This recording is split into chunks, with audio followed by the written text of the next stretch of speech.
Estou segurando um livro que se tornou na nossa cultura americana um lugar comum. É uma Bíblia. 66 livros completos. Impressos em inglês nos Estados Unidos da América em 2001 pela Crossway Bíblias e editora Good News. A versão padrão em inglês. Mas é claro, a Bíblia está disponível hoje em mais versões em inglês do que podemos contar. Qualquer um pode facilmente encontrar várias para escolher na livraria do bairro. Versões online podem ser baixadas e, graças aos Gideões, a Bíblia pode ser encontrada em quase todo quarto de hotel no país. Mesmo a Bíblia sendo tão disponível, poucos entendem de onde ela veio ou o quão importante realmente ela é. Foi escrita por mais de 40 autores diferentes ao longo de mais de 1.600 anos. Mas como isso aconteceu? Como Deus revelou seus pensamentos para que eles fossem escritos por homens? Como a Bíblia passou de geração em geração? Ela é precisa? Como sabemos que podemos acreditar que é verdadeira? E se for verdadeira, o que isso significa para mim e para você? Você está prestes a embarcar em uma jornada através do Scriptorium, Centro de Antiguidades Bíblicas. É uma espécie de museu que abriga a coleção Van Kampen, uma das maiores e mais refinadas coleções privadas de antigos manuscritos bíblicos e artefatos no mundo. O que é tão importante sobre essa coleção? É o testemunho do amor de Deus ao seu povo, evidência da proteção cuidadosa de Deus por seu mundo ao longo dos séculos. É uma coleção que pode nos ensinar muito sobre as pessoas que Deus usou para levar sua mensagem além dos manuscritos originais escritos pelos profetas e apóstolos. Nós vamos viajar de volta no tempo e visitar alguns dos lugares mais importantes no mundo. Vamos aprender sobre homens que fizeram grandes sacrifícios para levar a palavra de Deus e sua mensagem ao povo. Vamos descobrir histórias maravilhosas por trás dos objetos dessa fabulosa coleção e os seus papéis na história da palavra de Deus.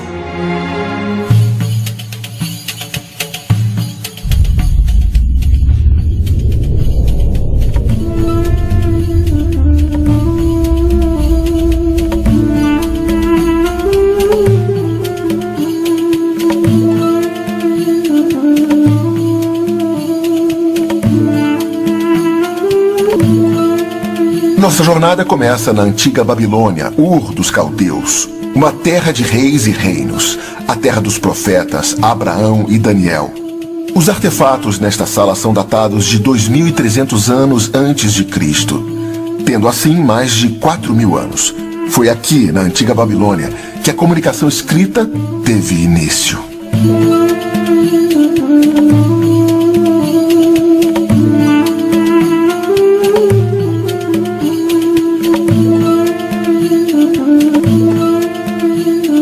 Cuneiforme é o termo utilizado para essa antiga forma de escrita. A palavra cuneiforme significa literalmente em forma de cunha. Cuneiforme não era uma língua, era um método de escrita que permitia aos escribas fazer anotações e documentar eventos. Os escribas moldavam argila mole em tabuletas ou outros formatos diferentes. Então, usando um pequeno estilete feito de cana, faziam gravações na argila. Cada combinação desses pictogramas e ideogramas era como um código especial, legível para o rei, os escribas e os oficiais da terra. Este sistema de escrita levava à associação dos símbolos com certos sons, o princípio do que conhecemos como alfabeto. Neste momento da história, Deus ainda não havia se revelado para os homens na forma escrita. No entanto, nenhum desses artefatos contém textos das Escrituras. Mas o desenvolvimento da escrita foi um passo crucial no plano de Deus para continuar o processo da revelação. Revelação é Deus se fazer conhecer pelos homens. Quando Deus se revelou pela primeira vez na forma escrita?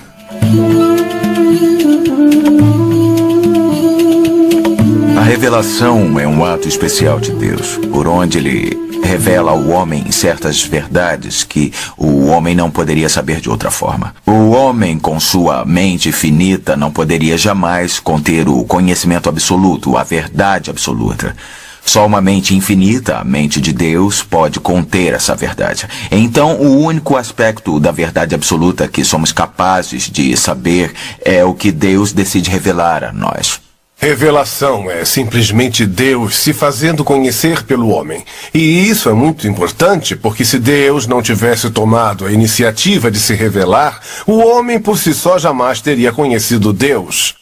Mas Deus, quando se revelou para o homem, mostrou que ele era um Deus de graças. A revelação é um ato da graça de Deus em se comunicar e se fazer conhecer pelo homem pecador.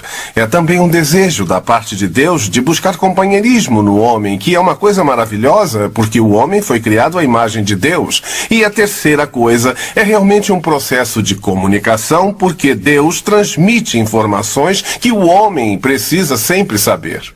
O primeiro registro que temos na Bíblia da comunicação de Deus com o homem está em Gênesis 1:28, onde Deus diz a Adão e Eva para manterem o jardim e encherem a terra, e assim por diante. Essa é a primeira comunicação verbal registrada. Mas pode-se dizer facilmente que Deus se revelou mesmo antes disso, quando ele literalmente deu a vida a Adão e ele se tornou uma alma viva, quando Adão se tornou consciente de seu ambiente e da presença de Deus. Deus já havia comunicado a Adão que ele é o Deus da criação, o Deus da vida, o Deus do poder, o Deus da onipotência. Então, muito já foi comunicado através do ato da criação em si e da doação da vida de Adão. Através da história, Deus se revelou ao homem de diferentes maneiras, o que os estudiosos chamam de revelação geral e revelação especial. Deus disse, haja luz. E no princípio Deus criou os céus e a terra. E não importa para onde se olhe no universo da criação, há a marca de Deus. Como em obras de arte que podem ser reconhecidas por seus artistas, você pode dizer, bom, esse é o trabalho de... E podemos dizer isso sobre a criação. Reconhecemos Deus nas coisas que Ele criou. Mas isso é muito geral. E não há nada específico ou pessoal nisso. Quando Deus criou o homem, Ele começou a conversar com ele e se fez reconhecer de uma maneira pessoal.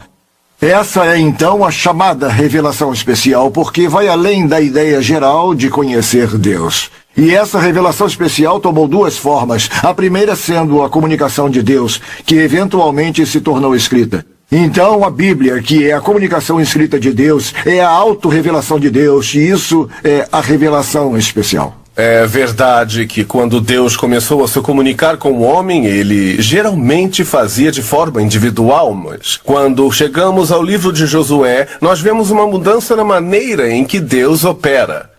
Depois da morte de Moisés, e Josué era agora o líder dos filhos de Israel, Deus disse que ele deveria consultar a lei de Deus, os livros de Moisés. Então Deus indicou que ele agora iria guiar o seu povo, principalmente através de um livro e não apenas falando com eles. Nós temos esse livro nas Escrituras de hoje. Temos a direção de Deus, os mandamentos de Deus e Deus nos guiando através de um livro. Mas havia uma outra questão sobre isso, que o próprio Deus veio e nos visitou. Ora, isso não aconteceu até que Jesus veio ao nosso mundo, mas foi antecipado pelas profecias, pelas promessas de Deus. E isso aconteceu bem ali na Babilônia, onde com Eva, quando Deus falou com ela no Jardim do Éden, que estudiosos dizem que foi essencialmente na Baixa Mesopotâmia, na região do Golfo Pérsico, e Deus disse a Eva, sua semente ferirá a cabeça da serpente. E isso é chamado de proto-evangelho, que é a primeira fala do evangelho. Então houve uma antecipação desde o início que Deus teria uma presença física no mundo. Ele viria nos visitar. E então nós conheceríamos Deus, não de uma maneira distante, não só de uma maneira verbal, mas o conheceríamos de perto, pessoalmente. O Deus da Bíblia é um Deus de muitos atributos imutáveis. Ao contrário dos deuses da mitologia pagã, ele é um Deus pessoal. E esta revelação de quem é Deus e a salvação que ele provê, que torna a mensagem da Bíblia tão importante para todos ouvirem. Uma das principais palavras do Antigo Testamento é a palavra hebraica hesed, que significa amor bondoso ou complacente. E este é outro aspecto singular do Deus dos céus. Ele é um Deus disposto a se sacrificar por nós, em nosso dilema de pecado e também de desobediência a Deus. As Escrituras registram a história dos grandes atos de redenção de Deus, que culminam na pessoa e nos trabalhos de Cristo. São uma prova de que ele é suficiente para a salvação. Compreensível em seus ensinamentos básicos, o conhecimento da palavra de Deus é necessário para o homem pecador e tem autoridade para suas crenças e ações. Nós temos em nossa coleção uma das mais fascinantes peças de arqueologia já encontradas. É chamada de artefato feito de argila e originalmente tinha aproximadamente 35 a 40 centímetros de altura e era chamado de prisma. Era feito na roda do oleiro, então era oco e depois de terminado era cortado em 6 lados para formar um hexágono. Então o escriba escrevia nele e depois de terminado era colocada uma superfície abobadada sobre ele. Esta peça em particular é chamada de prisma de Senaqueribe, porque foi feita pelo rei Senaqueribe, o rei da Síria, após a sua campanha contra a nação de Judá. Tudo isso aconteceu por volta de 701 a.C. E nesta parte em especial do prisma encontramos as palavras que dizem que Senaqueribe conquistou as cidades muradas de Judá, o que é realmente verdade. Ele cercou Jerusalém, o que também é verdade. Pagavam impostos a ele, também é verdade. E ele até diz que aprisionou o rei Ezequias como alguém que aprisiona um pássaro na gaiola.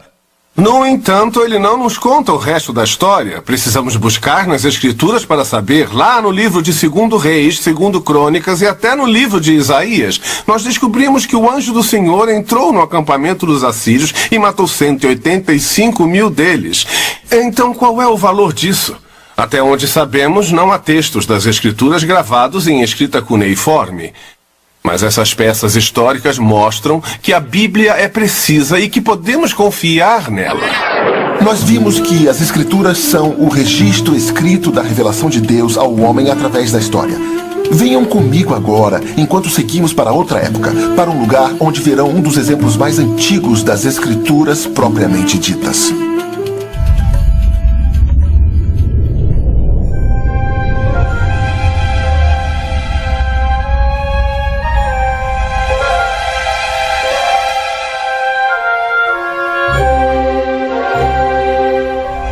A maior biblioteca do mundo foi construída em Alexandria, uma cidade no Mediterrâneo fundada por Alexandre o Grande durante sua conquista do Egito. Tendo início no século III a.C., o objetivo desta biblioteca era possuir uma cópia de todos os textos literários conhecidos do mundo. É estimado que mais de 500 mil manuscritos eram guardados na biblioteca. Muitos dos textos eram escritos em papiro, uma planta nativa do Egito. Outros foram escritos em couro, madeira e até cerâmica. O uso de rolos marcaram um novo avanço no desenvolvimento da comunicação escrita. Comparados às tabuletas de argila, rolos eram mais baratos, mais duráveis, mais leves e fáceis de transportar. É bem provável que as primeiras palavras da Bíblia a serem gravadas foram escritas sobre papiro. Mas o que separa a Bíblia de outros livros? As palavras da Bíblia tinham origem na mente dos que as escreviam, como Moisés ou Daniel? Deus estava diretamente envolvido na escolha das palavras ou apenas nos pensamentos? O processo usado por Deus para comunicar sua mensagem ao homem através da palavra escrita é chamado inspiração. Uma palavra que vem das próprias Escrituras.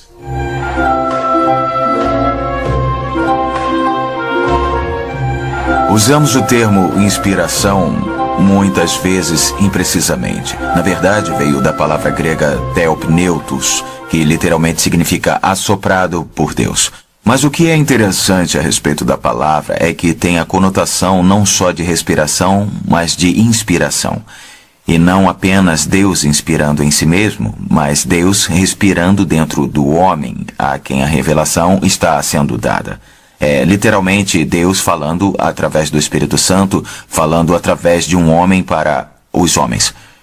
É um ato de Deus muito misterioso e miraculoso, sem dúvida, mas é absolutamente essencial, porque sem inspiração a Bíblia não teria a autoridade divina sobre a vida dos homens para ser a base do que eles acreditam e como vivem. A Bíblia afirma por si mesma ser inspirada. Segundo Timóteo 3,16, toda a Escritura é inspirada por Deus. Isso foi escrito no final do ministério de Paulo. Segundo Timóteo, foi uma das últimas coisas que ele escreveu. Então, todo o Velho Testamento, assim como o Novo Testamento, foi inteiramente captado pela mente de Paulo quando ele disse que toda a Escritura é inspirada por Deus. Isso é uma declaração de quê? De que a Bíblia é inspirada. Quando se pergunta como é que ele fez, não é dada muita informação, mas há uma janela muito interessante e está em 2 Pedro 1:21. A profecia não veio. A profecia, se referindo às Escrituras, não veio da vontade do homem. Mas homens santos de Deus falavam enquanto eram impelidos pelo Espírito Santo. E essa palavra, impelidos, que nos dá a janela, essa palavra é uma palavra que significa levar avante. Os escritores usavam seu próprio vocabulário, usavam seu próprio estilo verbal. Então dá para reconhecer pela linguagem original os escritos de Paulo e distingui-los dos escritos de Pedro, por exemplo. Então nós sabemos que Deus não estava ditando, senão seriam todos iguais. Deus permitiu que eles usassem seu estilo individual, mas Deus os influenciou para que o que eles escrevessem fosse o que ele queria que escrevessem. Deus assoprou sobre eles no sentido de que era a sua comunicação que fluía pela sua pena. Então, usando o seu estilo, como se usasse lápis de cores diferentes ou canetas de cores diferentes, Deus usou diferentes autores e diferentes estilos para criar sua palavra. Os autores das Escrituras ouviam a voz de Deus enquanto escreviam suas palavras? Eles usavam outras fontes? Por que meios Deus dizia aos escritores as palavras exatas que queria que eles usassem? Descobrimos que Deus usou diferentes meios. Era a comunicação direta. A palavra do Senhor veio a mim dizendo... E aí então o profeta escrevia. Mas também certas circunstâncias foram colocadas numa disposição especial, que era o aspecto da revelação. Quando Lucas disse que usa fontes, ele usa pesquisas para juntar toda a documentação relacionada à vida de Cristo. Então Deus também usa esses meios juntamente com sua inspiração. Havia pesquisas, havia entrevistas, havia conversas entre eles. Muitas coisas entravam no processo. Mas, acima de tudo, Deus supervisionou tudo para que ficasse exatamente do jeito que ele queria, como uma coisa seguia a outra. Nós acreditamos no que chamamos de visão verbal plena de inspiração. A palavra plena significa simplesmente totalidade. Nós acreditamos que toda a Escritura foi inspirada por Deus, incluindo as genealogias. E isso é muito importante, porque há pessoas hoje em dia que acreditam que a Bíblia se torna a palavra de Deus quando fala com você. Em outras palavras, nós temos escritos humanos, mas não são necessariamente a palavra de Deus. Só o é quando a palavra de Deus fala comigo. Mas se nos ativermos ao que chamamos visão plena de inspiração, saberemos que toda a Escritura é inspirada por Deus. Nós também incluímos nessa visão de inspiração o que chamamos de inspiração verbal. Isso significa que as próprias palavras são inspiradas. Por exemplo, no livro de Gálatas, no capítulo 3... Paulo baseia seu argumento sobre salvação no uso de uma única palavra, e nós acreditamos no que chamamos de visão verbal plena de inspiração. A totalidade da Bíblia em cada palavra. Para alguns, a Bíblia continua sendo um ponto de interrogação. Podemos saber com certeza que a Bíblia é verdadeiramente a palavra de Deus? Há duas razões para que possamos acreditar que a Bíblia é verdadeiramente a palavra de Deus. A primeira é porque a Escritura tem testemunha dela mesma. Nós chamamos isso de autotestemunho da Escritura. No livro de Mateus, capítulo 5, o Senhor, falando com os fariseus, disse: "Não pensem que vim aqui abolir a lei ou os profetas." Quando ele usa as palavras lei e profetas, ele estava falando sobre a Escritura. Ele disse: "Nenhum jade", essa é a menor letra da língua hebraica, ou um tio, a menor parte da letra, será destruída até que toda a Escritura se cumpra. Então, a primeira razão para acreditarmos que podemos confiar nas Escrituras é porque a Escritura é testemunha dela mesma. Há uma outra razão também. E chamamos essa razão de testemunho interno. E esse é o trabalho do Espírito Santo. Esse trabalho do Espírito Santo me convence de que o que a Escritura diz sobre ela mesma é verdade. Agora, esse testemunho do Espírito Santo não adiciona conteúdo à Escritura e nem mesmo nos ajuda a interpretar as Escrituras. Ele nos convence de que essas palavras são realmente as palavras de Deus. E para ilustrar isso, temos como exemplo o apóstolo Paulo, quando ele escreveu sua primeira carta aos Tessalonicenses. E ele disse a eles: porque o nosso evangelho não chegou a vocês somente em palavra. O evangelho veio em palavra falada silenciosamente. Ele disse: não chegou a vocês somente em palavra, mas também em poder, no Espírito Santo e em plena convicção. E essa é a ilustração perfeita do que queremos dizer com o testemunho interno do Espírito Santo, pois o Espírito Santo estava trabalhando com as palavras de Paulo para convencer os Tessalonicenses de que o que ele falava era realmente a palavra de Deus. Deus é tão complacente. Até mesmo em nossa descrença, ele nos dá evidências para fortalecer a nossa fé. E muitas pessoas leem a Bíblia e às vezes têm certas dúvidas em relação a ela, mas eu sugiro que leiam diferentes trechos da Bíblia, por exemplo, profecia.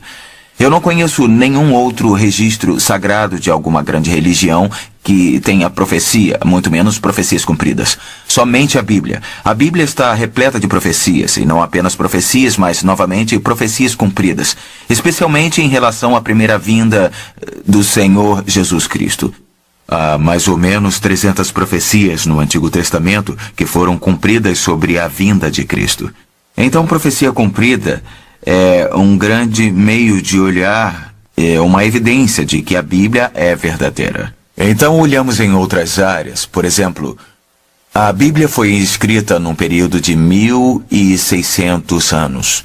Há pelo menos 39, talvez 40 autores diferentes. Eles vieram de todos os tipos de vida, tiveram diferentes tipos de educação e tiveram diferentes profissões. Não havia como se comunicarem uns com os outros ao longo de 1.600 anos. E ainda assim, de Gênesis ao Apocalipse, há uma única linha, um tema que corre ao longo disso tudo, e isso é o plano de Deus da redenção humana.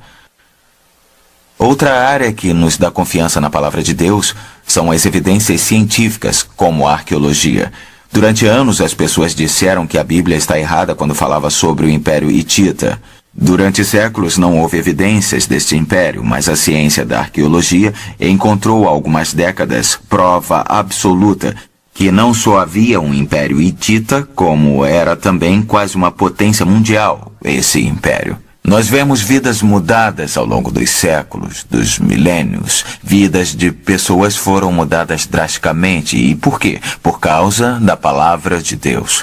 Há tantas outras coisas que poderíamos olhar, mas Deus nos dá essas evidências para que saibamos que pisamos em solo firme quando colocamos nossa confiança, nossa fé, nossa esperança na palavra inspirada de Deus. Nós temos aqui um dos verdadeiros tesouros do escritório. É um pergaminho, está escrito em hebraico, mas sua origem é Kaifeng, na China. Ela já foi um dia a maior cidade do mundo, no extremo leste da província Henan. A história nos conta que os judeus foram à cidade de Kaifeng e construíram uma sinagoga por volta do ano 1163. Mas em 1642, quase 400 anos depois, a cidade foi invadida e os invasores romperam o sistema de barragens que protegia a cidade do Rio Amarelo. O Rio Amarelo alagou a cidade e nessa enchente aproximadamente 300 mil pessoas morreram. Nós temos registros que contam que 2 jovens judeus nadaram nas águas da enchente até a sinagoga e salvaram 7 pergaminhos. E este é um dos 7 pergaminhos salvos da sinagoga em Kaifeng. Feito de pele de cabra, é o livro de Gênesis, do capítulo 1, versículo 1 até o capítulo 42, versículo 7. Ele tem as marcas causadas pela água. Outra característica interessante do pergaminho de Kaifeng é como os seus painéis estão unidos. Normalmente eram presos por linhas de pele de animais, mas o rolo de Kaifeng foi unido com linhas de seda. Se nos lembrarmos que Kaifeng era localizada no extremo leste da província Henan, nós saberemos que o fio de seda era disponível lá. É um rolo que nos dá testemunho abundante de que Deus espalhou sua palavra por meio mundo nos anos de 1200 e 1300. Ao longo dos séculos, a Biblioteca de Alexandria foi completamente destruída por guerras e desastres. Quase todos os seus tesouros foram perdidos para sempre. Mas a palavra inspirada de Deus resistiu.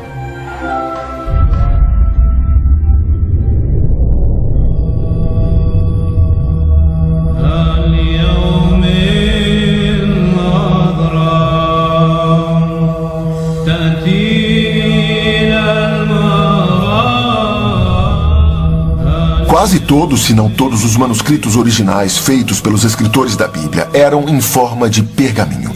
No século II d.C., os escribas cristãos desenvolveram um novo e inovador formato de publicação conhecido como códice ou livro. Aqui na cidade de Constantinopla, alguns dos primeiros livros ou códices foram produzidos. Os escribas que copiavam as escrituras à mão agora começavam a escrever em páginas individuais. Essas páginas ou folhas eram presas em pequenos grupos chamados uniões ou assinaturas. As uniões eram então costuradas juntas de um lado numa lombada. Pela primeira vez, a Bíblia inteira pôde ser contida em alguns volumes portáteis. A produção deste livro permitia a rápida expansão da fé cristã no mundo mediterrâneo. Este período também viu a tradução das escrituras para outros idiomas, como latim, armênio, eslovônico, siríaco e copta. Algumas vezes, desenhos artísticos ou pinturas chamados iluminações eram adicionados às páginas. Ao comparar esses manuscritos, estudiosos encontraram notável concordância entre as traduções. Embora estejam em diferentes línguas, são testemunhas incríveis da maneira que Deus preservou a precisão da sua palavra. E quanto aos livros que compõem a própria Bíblia? Afinal de contas, a Bíblia é uma coleção de 66 trabalhos escritos ao longo de muitos séculos. Gênesis, Êxodo, Daniel, Mateus, Marcos, Gálatas, só para mencionar alguns. Os 40 autores da Bíblia não são os únicos escritores de material cristão. Como podemos ter certeza de que os 66 livros da Bíblia são os livros que Deus planejou incluir? Há escrituras perdidas que ainda serão descobertas? Há livros em nossa Bíblia que não pertencem ali? Essas perguntas levantam a questão da canonicidade. Como podemos saber que a Bíblia que temos hoje representa o cânon completo das Escrituras inspiradas?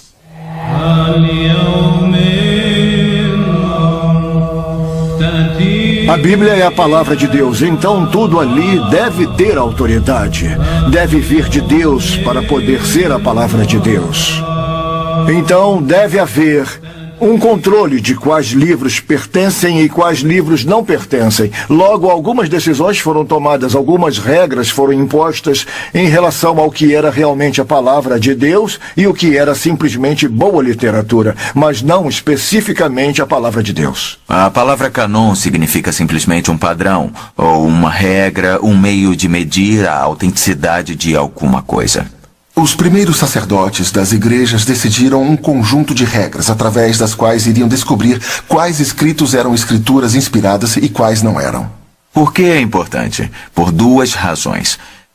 Primeira é que você não quer livros ou escritos neste canon, se preferir nesta lista, nesta coleção, que não sejam autorizadas, que não sejam inspiradas, que não pertencem ali, que não podem conter erros. Então, tendo uma lista de padrões pelos quais medir, elimina-se qualquer coisa que possa não pertencer ali. Mas a segunda é muito importante, e esta é se assegurar de que tem tudo que realmente pertence ali. Na Bíblia moderna, o Antigo Testamento é composto de 39 livros. Quando Deus começou a dar sua revelação a Moisés, ele não apenas o instruiu a escrever o que iria dizer, mas também fez de Moisés o responsável por esses manuscritos originais inspirados.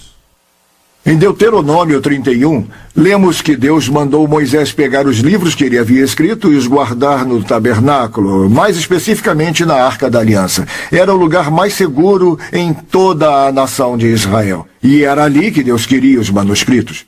Então, na medida em que eram escritos, eles passaram a ser coletados e era Deus que fazia as escolhas. Deus dizia, Moisés, escreva isso, Moisés, coloque ali. E Deus estava direcionando o processo de coleta. Então, quando chegamos aos escritos adicionais, Josué, por exemplo, e seus registros de conquista, ao final do livro de Josué, depois que Deus o instruiu a escrever, ele disse, pegue o seu livro e o coloque junto com os livros de Moisés. Coloque-o no tabernáculo novamente, um lugar seguro.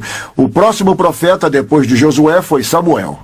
Nós lemos em 1 Crônicas 29, versículo 29, que nas crônicas de Samuel e de Natã e de Gade estão as histórias dos reis. Então sabemos que havia 3 profetas envolvidos no registro da história da monarquia em Israel. E eram Samuel, Gade e Natã. Estes livros foram coletados e mantidos pelos sacerdotes no tabernáculo primeiro, e depois no templo, e em seguida Davi escreveu 73 salmos, e outros escreveram alguns salmos que foram coletados. O filho de Davi, seu filho muito sábio, Salomão, começou a escrever e escreveu poesias e também provérbios. Nos deu o Eclesiastes e todos esses diferentes livros foram adicionados. E os profetas, é claro, eles começaram a escrever e esses livros eram vistos como vindos de Deus e eram colocados no mesmo lugar. Malaquias é chamado de selo dos profetas pelas autoridades judaicas, e com isso queriam dizer que ele é o último deles, ele é o último profeta a falar, por isso seus escritos foram os últimos a serem incluídos. Então, no que diz respeito à nação judaica, o cânon termina com Malaquias. Por volta de 450 a.C., Esdras havia voltado da Babilônia e era um velho sacerdote em Israel. Parece que, de acordo com a tradição, sob a liderança de Esdras, os sacerdotes e oficiais da grande sinagoga canonizaram livros adicionais do Antigo Testamento. Quando Esdras juntou os livros, ele os classificou em 2 categorias. Os livros de Moisés eram tão significativos que foram colocados em uma seção separada. Os 5 livros de Moisés, o Pentateuco, chamado de Torá. Esta era uma categoria porque era tão significativa como a fundação da literatura de Israel. Então, os outros livros foram colocados na categoria dos profetas.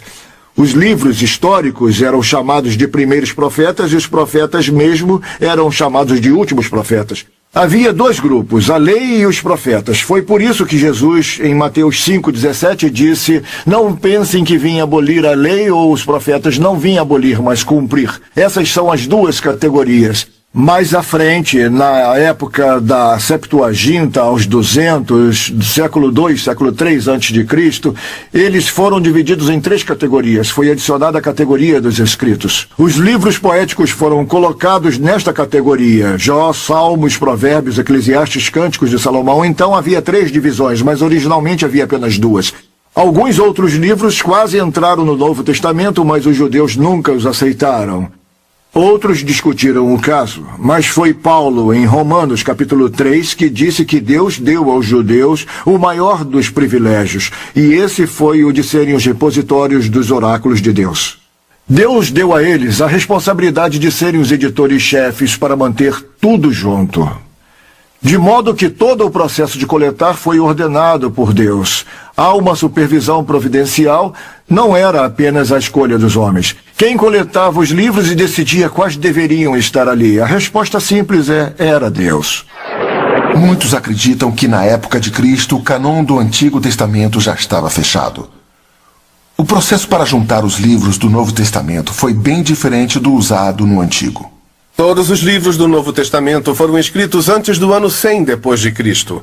Então, nós podemos dizer que, historicamente, o cânon estava completo no ano 100 depois de Cristo, mas o trabalho da Igreja em reconhecer e organizar este cânon ocorreu em um certo período. Alguns testes eram aplicados aos livros para determinar se pertenciam ao cânon ou não. Novamente, precisamos nos lembrar o que é o cânon. É uma vara de medida, uma vareta. Ainda é Deus quem determina o cânon E é responsabilidade do homem reconhecê-lo. O primeiro teste era o teste da inspiração. Eles olhavam para o livro e viam se este livro continha as marcas da inspiração. Ele tinha aquele tom elevado, suas palavras eram verdadeiras. O segundo teste era o teste da autoria. Quem escreveu o livro? Foi um dos apóstolos? Alguém ligado ao círculo apostólico? O terceiro teste lidava com o assunto em questão. Ele centralizava-se em ou sobre uma pessoa e no trabalho de Jesus Cristo, e alguém já disse bem que o próprio Cristo e o canon, ele é a medida. Então, medimos o livro pelo que ele fala sobre Cristo, e o quarto teste é o que chamamos de leitura pública das Escrituras. Era lido em cultos de adoração?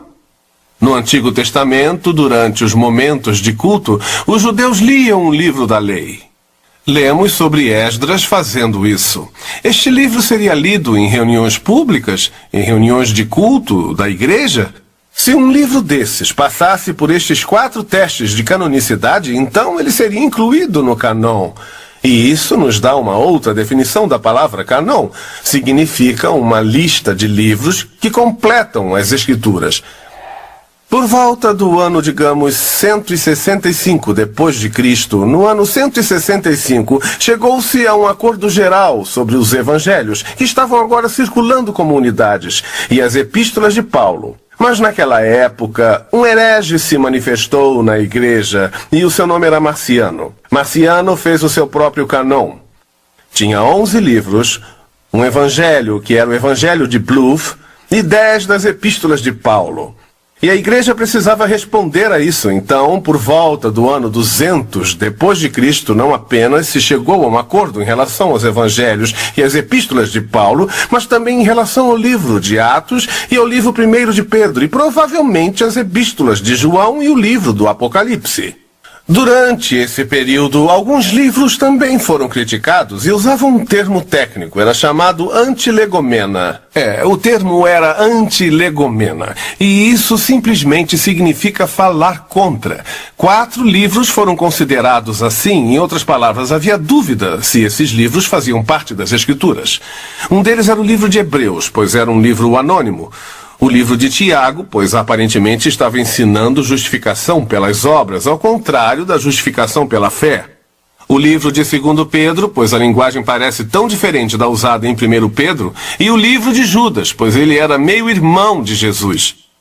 Mas, depois de um período de tempo, estes livros que originalmente foram desconsiderados foram reconhecidos como escrituras. A primeira menção que temos de todos os 27 livros que compõem o canon do Novo Testamento foi no ano 367 depois de Cristo, quando Atanásio, o grande reformador de Alexandria, escreveu em sua carta, listou todos os 27. E o reconhecimento oficial desses livros aconteceu em 397 depois de Cristo, num concílio chamado Concílio de Cartago. Então, como resultado, o canon do Novo Testamento inclui 27 livros. Olhar para este livro nos ajuda a entender o processo de canonização. O que precisamos nos lembrar é que os livros, os evangelhos nesse caso, foram originalmente escritos como livros separados. Depois de um certo tempo eles foram reunidos, e o que temos aqui é o mais antigo manuscrito grego exibido no Scriptorium. É datado aproximadamente do início do século IX. E algumas de suas características distintas é que contém retratos de cada um dos escritores dos evangelhos: Mateus, Marcos, Lucas e João. A escrita manual, ou o tipo de escrita usada, é chamada minúscula, e esta palavra simplesmente significa pequeno. Muitos escritos do Novo Testamento grego foram feitos antes de 800 depois de Cristo. Foram escritos num outro modo, chamado sem o selo, ou letras maiúsculas. Este é escrito em letras minúsculas, ou como chamamos, cursivas. Outra característica distinta deste livro é que acreditamos que ele mostra o tipo de texto bizantino. Havia certas famílias de manuscritos. Alguns manuscritos são originais da Alexandria, no Egito, outros de Roma, que chamamos texto ocidental, mas em Constantinopla a maioria dos manuscritos sobreviveu naquela área, e este é de Constantinopla. É o que chamamos de texto bizantino.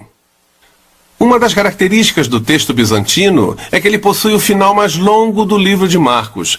Ele contém Marcos 16, versículos de 9 a 20. Alguns dos manuscritos mais antigos, na verdade, admitem essa parte do livro de Marcos. A segunda característica que o torna quase único é o relato sobre a mulher apanhada em adultério. Isto que está narrado no Evangelho de João, capítulo 7, do versículo 53 aos 11 primeiros versículos do capítulo 8, é omitido nesse manuscrito, mas o escriba, na verdade, o colocou na margem. Então está lá, mas não é parte do texto. Isto é uma testemunha de como a igreja primitiva reuniu as Escrituras. Nós podemos ser gratos por Deus ter guiado a igreja em reconhecer quais livros eram escritura. Nós podemos ser confiantes de que temos todos os livros que Deus queria que tivéssemos. E essa confiança que gerou a orientação e dedicação para muitos homens fiéis que copiaram as Escrituras.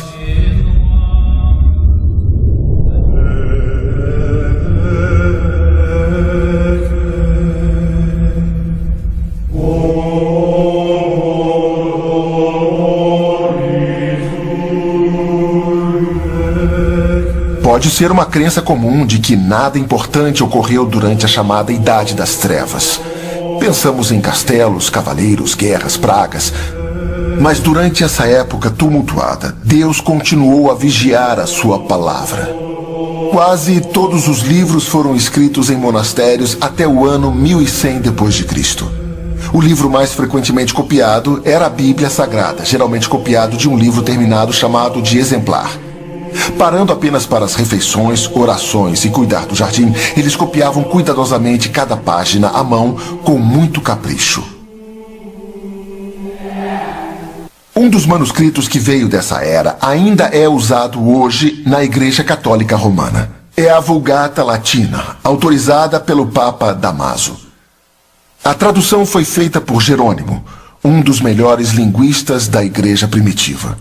A Vulgata Latina de Jerônimo substituiu o antigo latim que se tornara corrompido pelos erros nas cópias.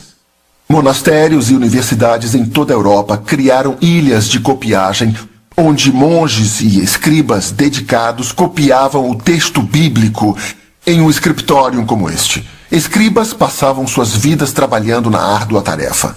Estes devotos servos de Deus responderam ao chamado de Deus para ajudar a levar adiante seu plano de salvação.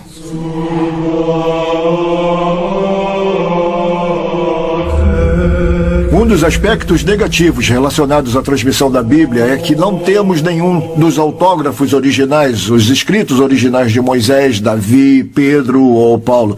Estes escritos se deterioraram e desapareceram e não temos ideia do que aconteceu com eles. Então a pergunta é, será que nós temos um texto confiável? Como o texto era transmitido para que possamos ter a certeza de que temos uma cópia precisa dos autógrafos originais? Eu acredito que a preservação tem dois lados distintos. Um lado lida com o texto em si, que, copiando cuidadosamente as escrituras, a integridade ou pureza do texto era preservada. E eu acredito que havia outro lado na preservação, que é preservar a Bíblia como a própria Bíblia.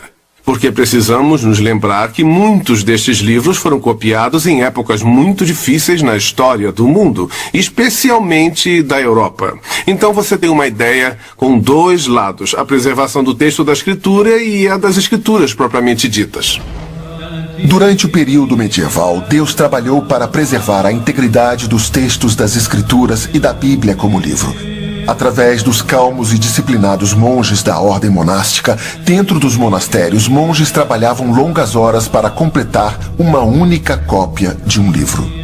Por volta do ano 480, havia um homem chamado São Benedito e ele desenvolveu uma regra, chamada Regra de São Benedito, para dar estrutura para a vida dos monges.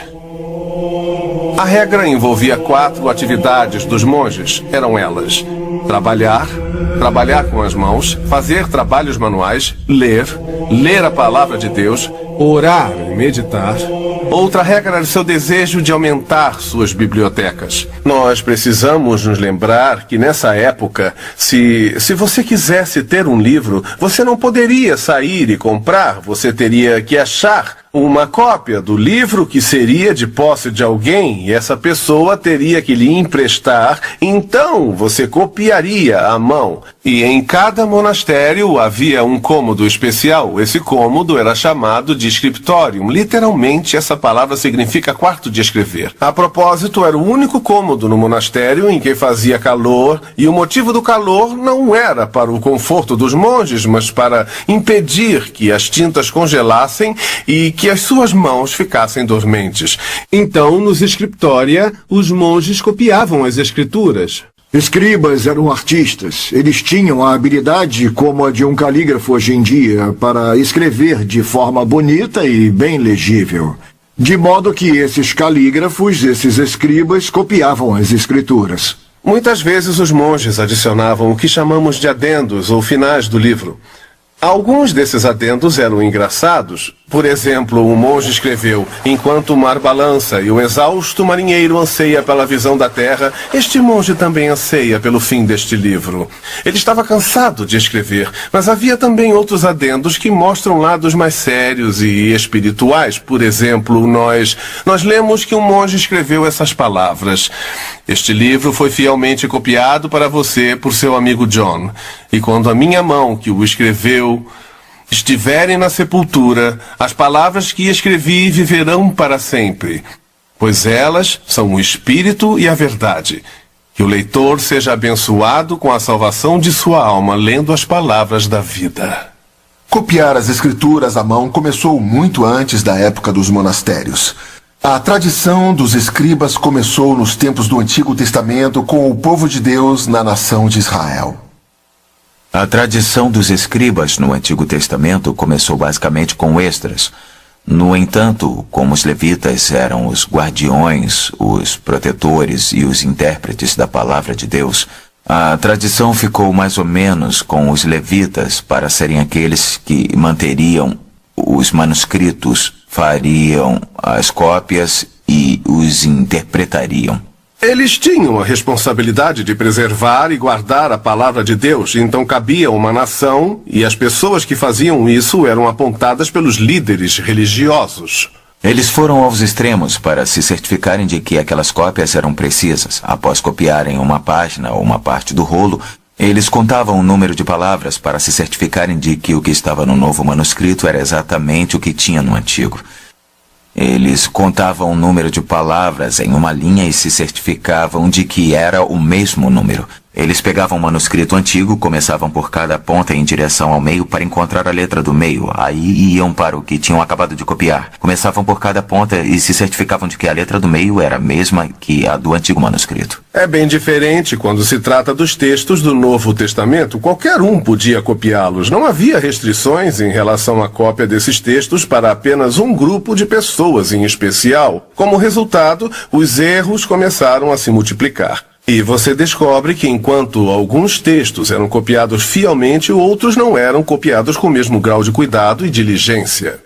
Um dos problemas que os judeus tinham em relação à sua história era que o hebraico antigo começou a ser uma língua estrangeira para eles. Eles estiveram na Babilônia e aprenderam o aramaico, depois viveram na cultura romana, onde o grego era predominante e o latim era a língua oficial do Império Romano. Então, à medida que se dispersavam por outros países do mundo, aprendiam outras línguas. E o hebraico é muito interessante, pois não tem vogais.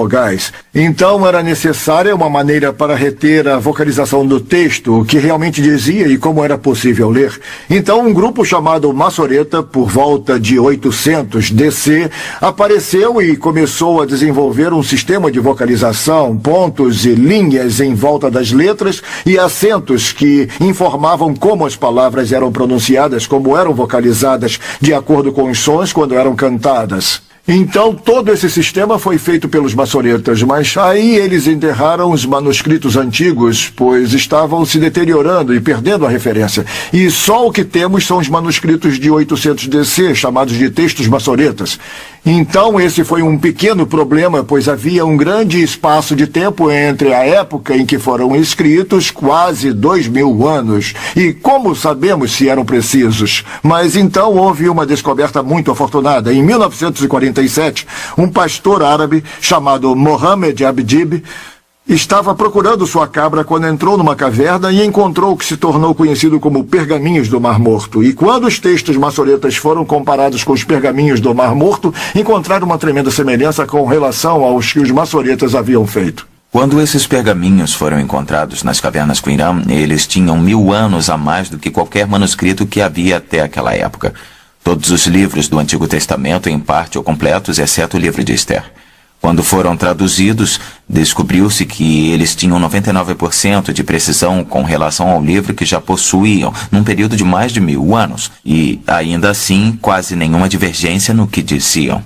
Então, esse era o tipo de coisa que fortaleceu o conceito de transmissão. A Bíblia foi transmitida com tanta precisão que se tornou um verdadeiro fenômeno. Como os escribas haviam conseguido realizar aquilo? Aqui na minha frente eu tenho um exemplar de um livro que ilustra como Deus manteve sua palavra. É uma cópia das Epístolas de Paulo. Há duas coisas sobre ela que eu acho muito interessante. A primeira é a tradição da qual ela veio, e essa tradição é chamada tradição insular. Insular é relacionado à ilha. E que ilha? A ilha da Irlanda. Durante aquela época, na história da Europa, quando havia guerra, pilhagem, todo tipo de destruição acontecendo na principal ilha da Europa, monges irlandeses copiavam fielmente as Escrituras. Então, Deus usou os monges irlandeses para preservar sua palavra. Outra coisa interessante sobre esse livro é que é chamado de Epístola Comentada. O que quer dizer epístola com comentário. E era um comentário feito pelos primeiros padres da Igreja: Agostinho, Jerônimo, Atanásio, Tertuliano e outros. As suas palavras, suas interpretações das Escrituras foram coletadas e então foram colocadas no que chamamos de comentário. O comentário tinha um nome, comentário ordinário. Nesse caso, não estamos falando de um comentário comum ou de um comentário qualquer, mas o comentário prescrito. Essa era a interpretação prescrita das Escrituras. Ela foi unida na Idade Média por 3 homens. O nome deles era Anselmo de Leon e seu irmão Ralph. O terceiro homem se chamava Gilbert, o Universal, e ele era chamado assim, tinha esse cognome, por ter a fama de conhecer tudo sobre tudo. Então esse comentário foi colocado aqui, escrito aqui, nas páginas da epístola, e entre as linhas do texto. Por isso temos uma expressão em português que diz: precisamos aprender a ler as entrelinhas, porque para entender o significado precisamos ler o glossário que é colocado entre as linhas do texto. E essa era a maneira que a palavra de Deus era interpretada na Idade Média. Esse manuscrito mostra, então, como Deus preserva sua palavra. Ele a preservou da destruição e impediu que ela fosse perdida no que diz respeito ao texto. Assim como é aparente que Deus protegeu sua palavra, também é verdade que muitos ensinamentos e práticas não bíblicas entraram na igreja durante a Idade das Trevas.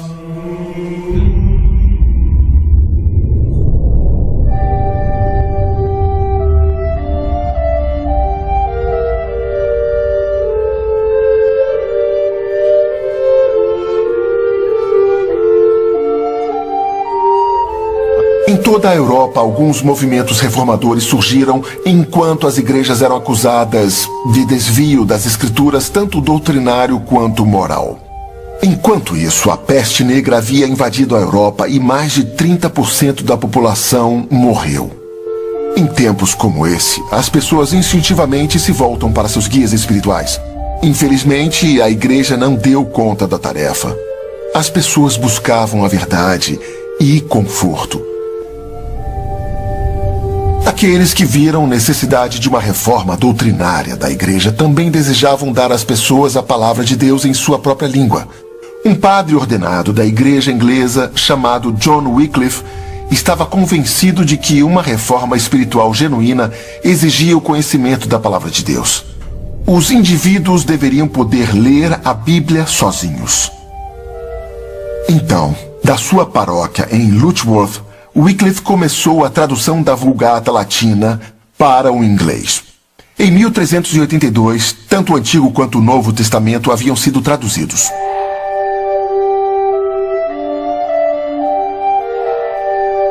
Quando falamos sobre a Bíblia, basicamente estamos falando das línguas antigas, do hebraico, do grego e um pouco do aramaico. O aramaico era uma forma de hebraico desenvolvida nos cativeiros babilônicos, então era uma combinação de hebraico com algumas influências mesopotâmicas nas palavras, que se tornou de alguma forma a linguagem comum do povo judaico durante o período de Jesus. Então, a tradução da Bíblia é a tradução do hebraico, do grego, do aramaico para as línguas modernas, como o inglês. A dificuldade na tradução é que nenhuma língua é igual à outra. Sempre há diferenças e dificuldades para superar as brechas entre essas diferenças. É sempre o trabalho do tradutor. John Wycliffe é conhecido como a estrela da manhã da Reforma. Em outras palavras, ele foi o primeiro a falar sobre a reforma da Igreja e destacou-se inicialmente na Inglaterra, onde nasceu, e era também professor de teologia e filosofia na Universidade de Oxford, quando começou a passar para frente os ensinamentos que eram chamados domínio da graça. E o domínio da graça significava a mordomia sobre o que Deus tinha posto em suas mãos. Wycliffe também ensinou que você não é necessariamente um cristão só porque se tornou membro da igreja. Você tem que ter fé. Tudo isso fez com que Wycliffe fosse expulso do seu cargo de professor de teologia e filosofia em Oxford. A ideia de traduzir a Bíblia para outra língua não teve início com Wycliffe. Na realidade, os primeiros 5 livros da Bíblia, conhecidos como Pentateuco, foram traduzidos para a língua dos samaritanos em mais ou menos 430 a.C. Mais ou menos na mesma época, todo o Antigo Testamento hebraico foi traduzido para o aramaico, que nós citamos ainda há pouco, por volta de 400 a.C. e era conhecido como Targum. O próximo grande trabalho de tradução, por volta de 200 a.C., foi a Septuaginta. Isto é, o Antigo Testamento inteiro traduzido para a língua grega. Era muito usado na época do Novo Testamento e há passagens no Novo Testamento onde alguns autores do Novo Testamento, os próprios apóstolos e outros, até mesmo o próprio Jesus, fazem citações da Septuaginta. Algumas pessoas disseram que havia um erro, pois estavam citando uma passagem do Antigo Testamento que não estava exatamente do jeito que aparece originalmente em hebraico. Bom, a razão é que eles não estavam citando o Antigo Testamento hebraico, estavam citando a Septuaginta em grego. É praticamente indiscutível que o latim foi a primeira língua para a qual a Bíblia inteira foi traduzida. Em aproximadamente 400 d.C., esta Bíblia é conhecida como Vulgata Latina. A palavra Vulgata significa comum ou aceita. Então, Vulgata Latina significa que foi traduzida para a forma comum ou aceitável do latim das pessoas comuns daquela época. A Vulgata Latina foi traduzida por Jerônimo, um padre da igreja primitiva das línguas originais grego e hebraico.